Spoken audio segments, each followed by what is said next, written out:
Robert, thanks so much for jumping on the podcast. Yeah, great to be here.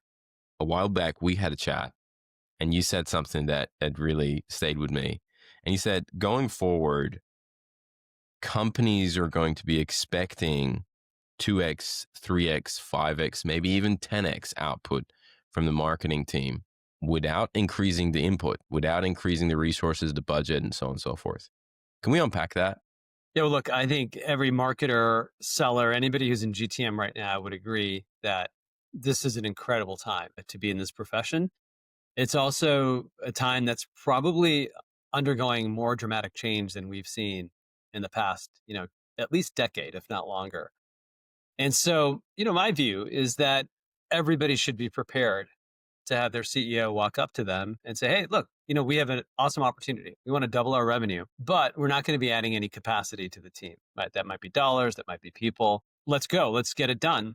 And what I would say is, on one hand, very few teams that I come across are actually prepared to do that. And very few teams even realize that if it hasn't been asked of them already, it will be asked of them. And frankly, even before it's asked of them, whether you're a marketer, you're a seller, you're in sales ops, you're a revenue function, you should be thinking about that yourself. And so now is really the time, more so than ever before, to really ask the question, what would you have to believe for that to actually be possible? And not only do I believe it's possible for many teams, like I said, don't think there's a time better than now to be able to take on that challenge. Definitely want to unpack that a little bit more because it's a very fascinating topic. Because every single time you speak to somebody, especially in the past maybe 2 years with marketing leaders, the first thing that you hear is our budgets have been cut and have been asked to do quote unquote more with less. I mean, I don't know how many times I've heard that in the past 12 months. We have to do more with less. What puts you in a position to believe that it is possible to do a 2x output with a 1x input? It might be helpful to just pause and think about some of the challenges I see, first of all, because my answer is going to really, in part, be about how to overcome some of these challenges and what often get in the way of teams being able to do some of their best work. So I have sort of this mental model and framework that I've borrowed from Thomas Barta. And if anybody in your audience hasn't met Thomas or seen him speak, check him out. He does a fantastic keynote around talking about value creation. And he's got this very simple framework, which is a bit like a Venn diagram. On one hand, you have all the things that actually create value for a company, all the things that a company needs to accomplish. And the other side, you have customer needs, and you put those two together. And at the intersection, he calls it the V zone, the value creation zone. The job of anybody in marketing or GTM is to really maximize the size of that overlap, right? The things that create incredible amount of value for your company and for your customers. Now, the problem I see is that it's harder and harder these days for companies and teams to actually think about how to create that value. And there's a lot of problems as to why that's the case. A lot of the channels that we're used to using have diminishing returns. A lot of the levers that marketers and go-to-market teams have applied for years, things like email and virality and in-product marketing and messaging or social media, are getting far more expensive. In fact, the stat that I have is since the start of the pandemic, customer acquisition costs have gone up 60% for most B2B companies. It might be 40 for some, might be 80 for others, but that's sort of the number I've experienced directly. And so on one hand, costs are going up. The other hand, you have diminishing effectiveness of your marketing channels. And then the one I always point to, if that's not depressing enough, is that most go-to-market operating models, the way that teams work together and the way they're structured, are obsolete. Fragmented ways of working, lack of clarity around roles and responsibilities. So the list can go on. You stack all that together and you really have some pretty big impediments to rethinking how teams should function and how they should think about growth. And so first and foremost, my model is, okay, in order to achieve that challenge of doubling your company's revenue without adding more headcount or whatever that ambitious BHAG is, you really have to first have a very clear sense of what is the future that you're trying to create for that future that you want to grow into. And then a whole roster of things around experimentation, culture, embracing new technology, empowering teams with the tools that they need to get their job done. And happy to talk through any of that. But now is really the time to take that blank sheet of paper and say, if I were to design the way we work, the way we operate, and the capabilities that we have, if I were to start fresh, is the way your team looks today match what that redesign would look like? And if the answer is yes, I think no need to listen to any more of this podcast. But if the Fair answer is enough. no, I think that's where the hard work is for any leader, is to really think about how do we set ourselves up for this future that we want to grow into. Let's start with the team, because I know you've done a lot of work on designing the go-to-market team at DocuSign. What are you changing in the organization, in your org, when it comes to the marketing function or the go-to-market function? Yeah. Well, first, DocuSign is undergoing a remarkable transformation right now. I've been here for 2 years, and it's worth noting sort of the evolution that we're going through. So, first, we've always been known as an e-signature company.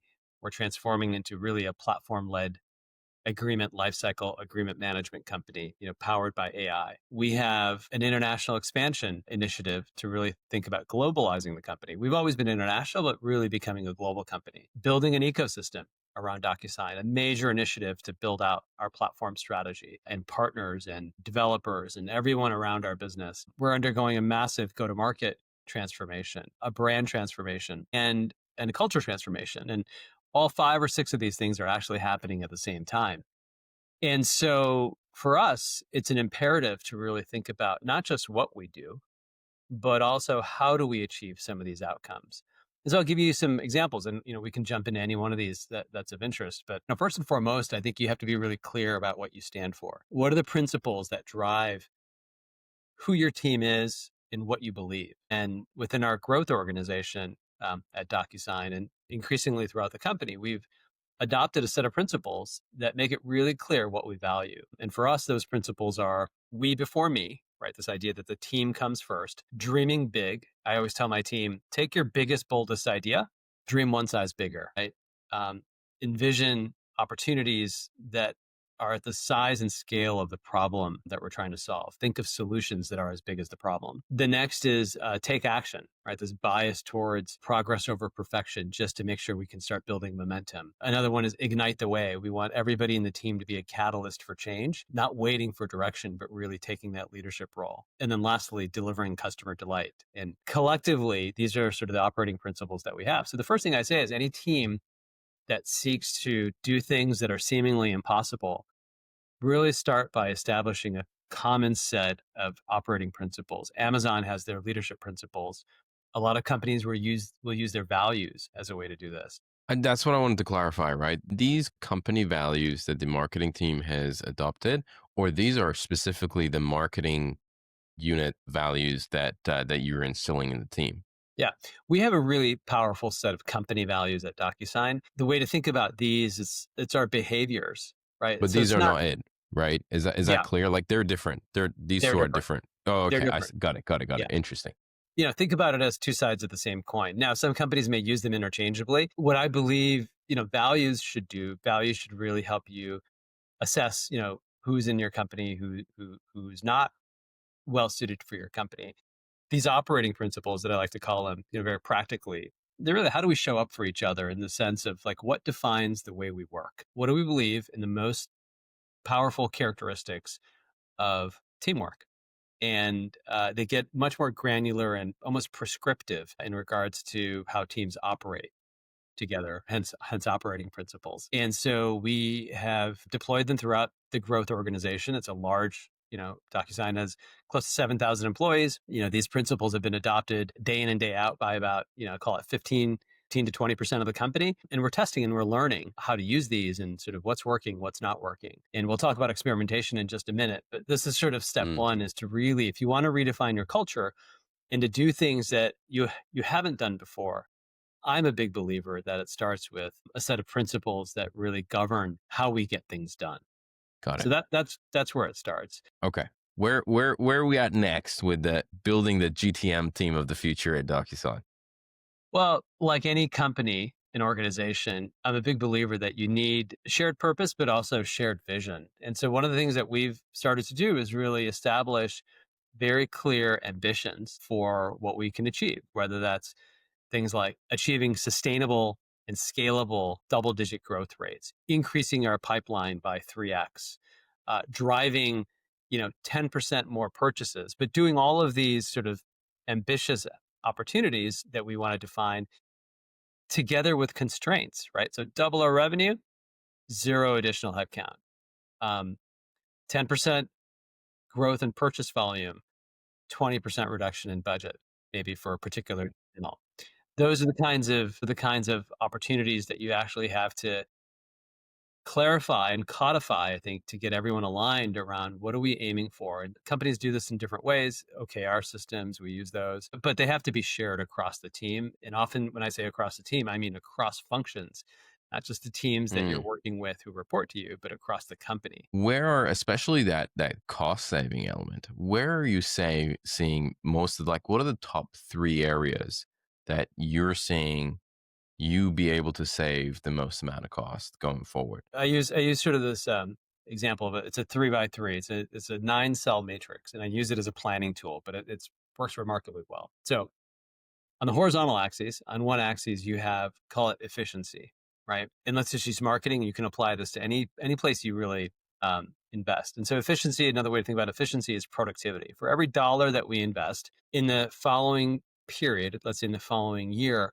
how much more productivity do I want for that dollar invested? So that's your sort of call it the horizontal axis. The vertical axis being spend. So how much am I spending? And you now have sort of a game board where some combination of year over year spend effectiveness or efficiency combined with absolute dollars or how much you're going to invest now becomes a choice. So, take a really simple example. You could say, well, I'm going to keep spend flat. I'm not going to grow it, but I'm going to improve the productivity of my spend 20%. Well, how do you do that? Conversion optimization, improved targeting. There's a whole set of levers that you can apply to improve the productivity of that investment or the efficiency year over year.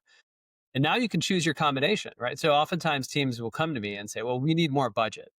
And so it's very easy to talk about the vertical axis. But what Mm. if I said, hey, well, if I want you to grow the business by 20% and you're asking me for more budget, what if we kept the budget flat, but you could increase your spend efficiency or productivity by 40%? Could you get to the same goal? And so what's in the cell? Well, in the cell is your output metric. So it could be net new customer growth, it could be revenue, it could be expansion rate, whatever the measures are that are your output metrics. And so I encourage teams to really think about having an operating model, at least in the planning cycle, to look at the trade-off between dollars and productivity. And this is one tool. There's lots of different tools you can sort of use, but it's one that certainly has helped my teams over time shift the conversation to just being about more or less to saying, hey, how do we think about the combination of spend, but also the combination of other capabilities that we can use to improve the effectiveness of that spend to drive. Is there an example that, comes to mind that you've recently kind of went through this exercise and through the conversation you realize that there's a lot of potential for increasing efficiency or productivity? Yeah. Does anything come to mind? Well, sure. I mean, we have this conversation all the time. The biggest one for DocuSign is probably no different than it is in a lot of companies. Our search engine marketing spend. There's so Mm. many levers that you can pull to drive and optimize paid search spend. This is just one example, and I can unpack this for you because it kind of gets to the next point I'm going to make.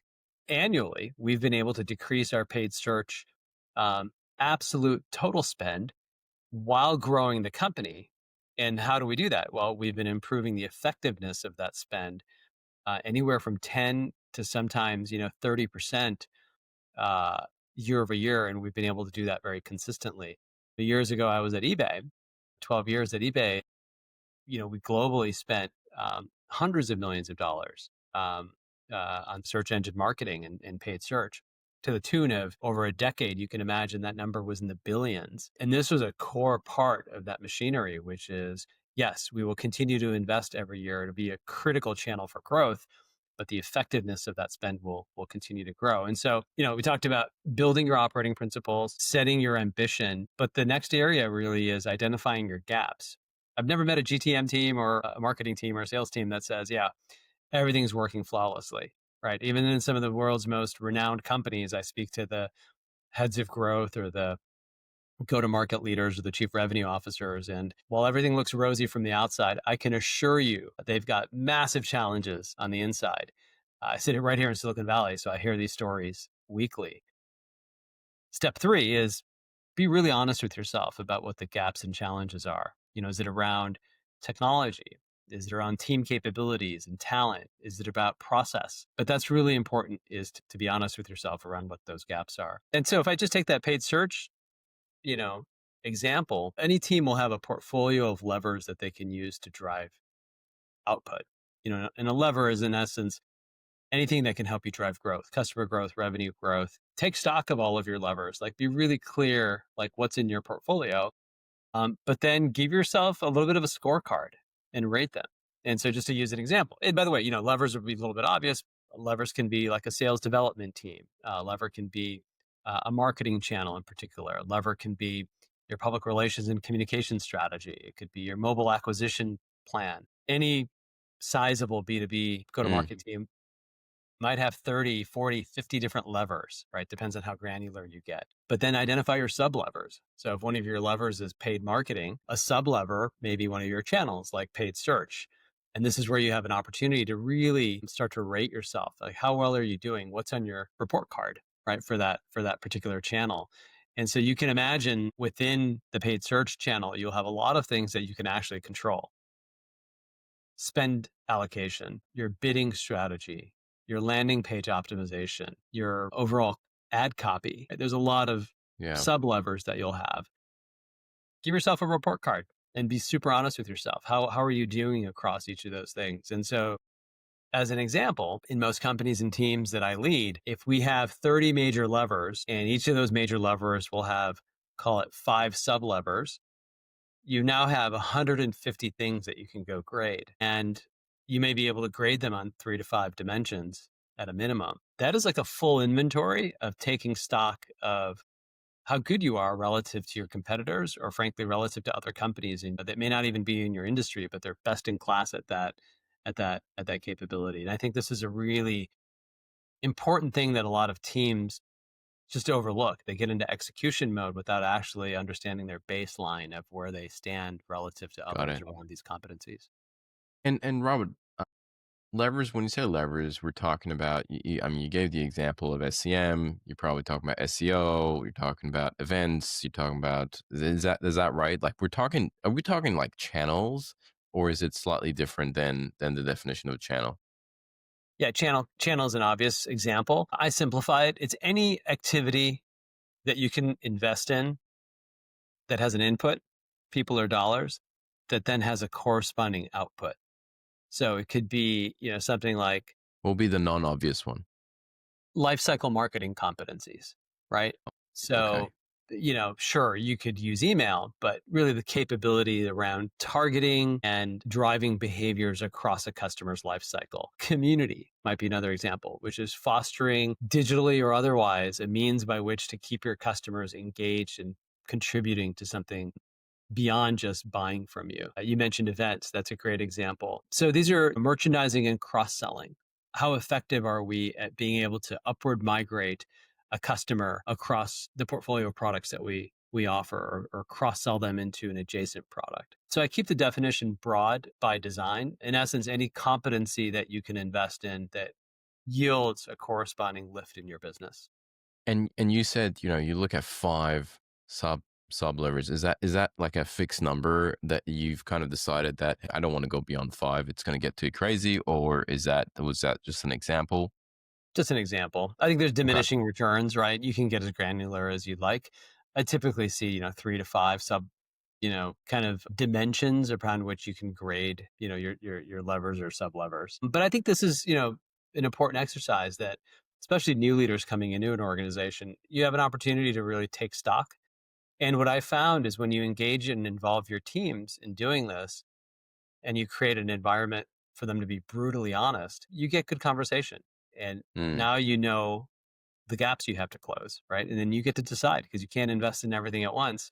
What are you going to prioritize and how are you going to attack this challenge? One of the things that I wanted to talk to you about is this concept of growth squads at DocuSign. Can you unpack that?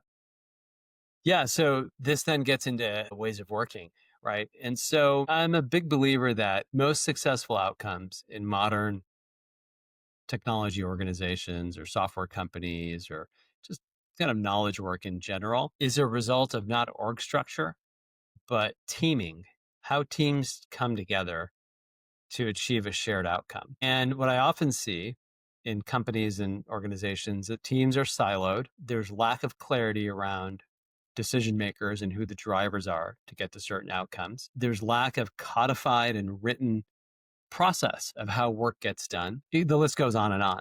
And this is one of the things, when I spent 6 years at Atlassian, and we always said great outcomes is a result of the right people, the right tools and products, but also the right process, like how you achieve getting work done, the practices we would call them. And so for us at DocuSign, one of the big drivers of our agility is not just how is the team organized and structured on the org chart, but how do teams come together around shared outcomes? And so we've got a number of what we call growth squads. Some companies and organizations call them pods.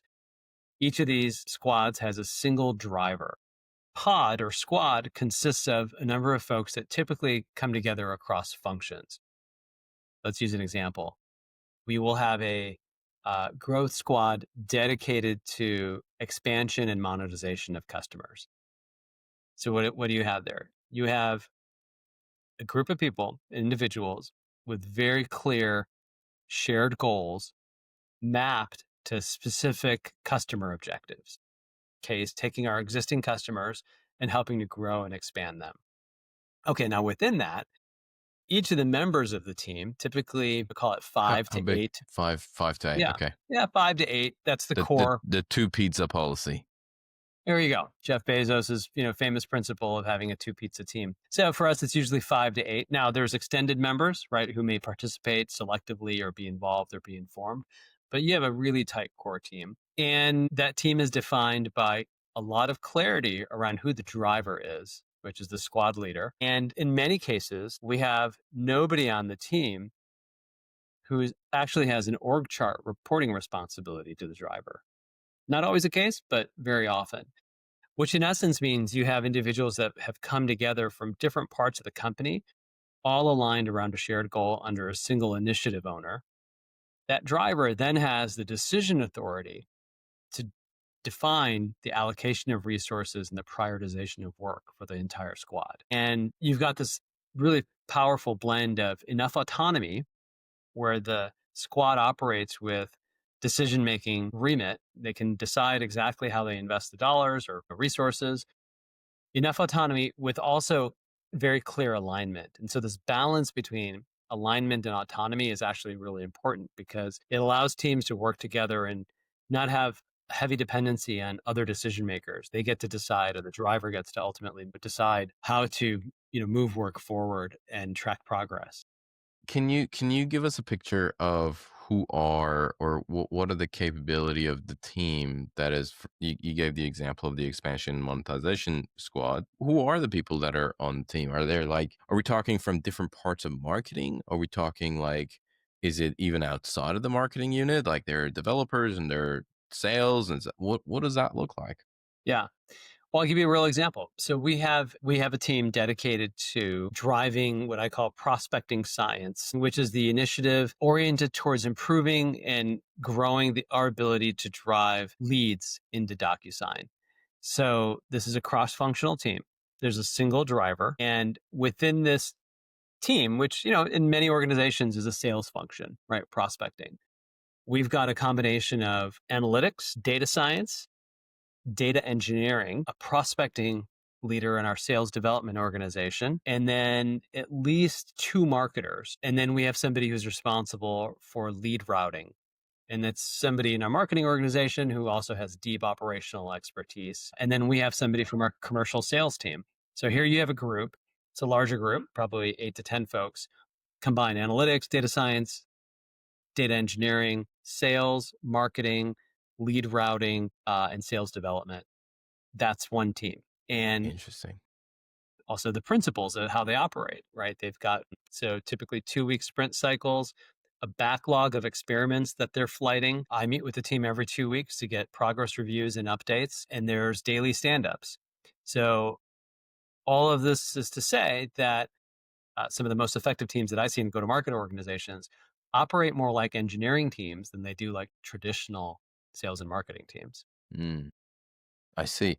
Is that function kind of like sits in North America? Is that also like you have growth squad in other parts of the world, of EMEA or APAC?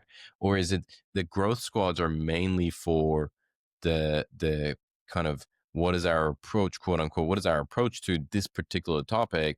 And then they're enabling the team in the other regions to kind of execute on that. Is that how it works, or is that function in other geographies as well? Look, there's no right answer to that. It varies by company. At DocuSign, we are undergoing this large transformation of the business model, our strategy, and we're finding a lot of success with that. At this phase in our journey, these are largely global teams, Yeah, right. so we manage them very centrally. But the operating model and the design principle behind this can happen at any um, level within an organization. It's not something that has to be something that's centralized globally. It could be, regionally. You might have teams that operate very autonomously, and you want to take some of the principles that I described and really apply them to how teams work, even within a particular function. So within marketing or within engineering or within product, there's no right or wrong answer. I think it's really the design principle of creating an architecture where individuals from multiple parts of the org chart, agnostic of where, can come together under a single driver with shared purpose and shared goals to get to great outcomes. Robert, before we wrap up, I want to touch on experimentation. This is something that you brought up a couple of times. I'd be very keen to dive a little bit deeper into that and how you approach experimentation with how you approach it yourself, how you approach it with a team. Yeah, look, I think this is a remarkable time for any marketing and growth leader to be testing and learning and experimenting. And, my view is that the benchmark is some of the world's most powerful consumer platforms. Companies like Amazon, companies like Netflix, companies like Airbnb, who have built Uber, as another example. And these companies exist throughout the world. These are not just Silicon Valley examples.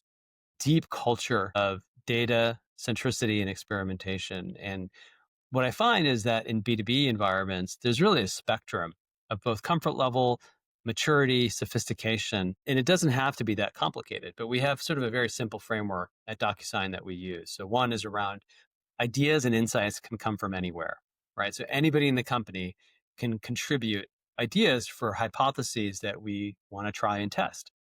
That's step one.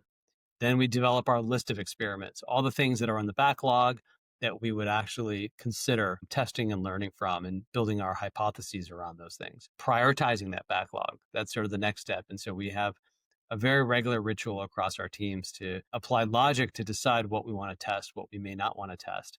And then, of course, executing on them with discipline and making sure we have a pipeline of things that we're executing against, many of which are concurrent experiments. And then, of course, measuring the impact of those things, matching it against the hypothesis, and the things that work, they graduate and they scale. So it's a pretty standard framework. The magic is not in sort of your organizing logic as much as it is in the culture Mm, of ensuring that all the decisions you make, or as many of them as possible, are driven through rigorous experiments. And so what we just talked about, which is our squad and pod model, those agile teams, one of the primary mechanisms by which they operate is through a strong experimentation agenda. And so this is a very powerful capability that every B2B team needs to have. Now, let me give you an example. We walk through the prospecting science squad, right, that we've built at DocuSign. One of the experiments they ran a number of months ago has been wildly successful. They took a set of tens of thousands of leads that we had determined were exhausted, meaning prospects of customers who we were no longer emailing or calling because we decided that they weren't interested in purchasing from DocuSign. Make sense? Every company has that. Well, we actually decided let's try a Gen AI experiment where we take hyper personalized emails using AI agents, and in this case, a team of agents that actually came together to research these domains and these customers, to craft an email, to make it very targeted to their role, their Mm, industry, their title, and then do a sanity check to make sure that these emails sounded like they were, for lack of a better word, human, human. human written. And we took about a third of the set, so less than 10,000 customers, and we flighted it and we sent it out. And this team of agents worked together. There was an editor who was an agent. There was another agent that wrote to outreach in Salesforce.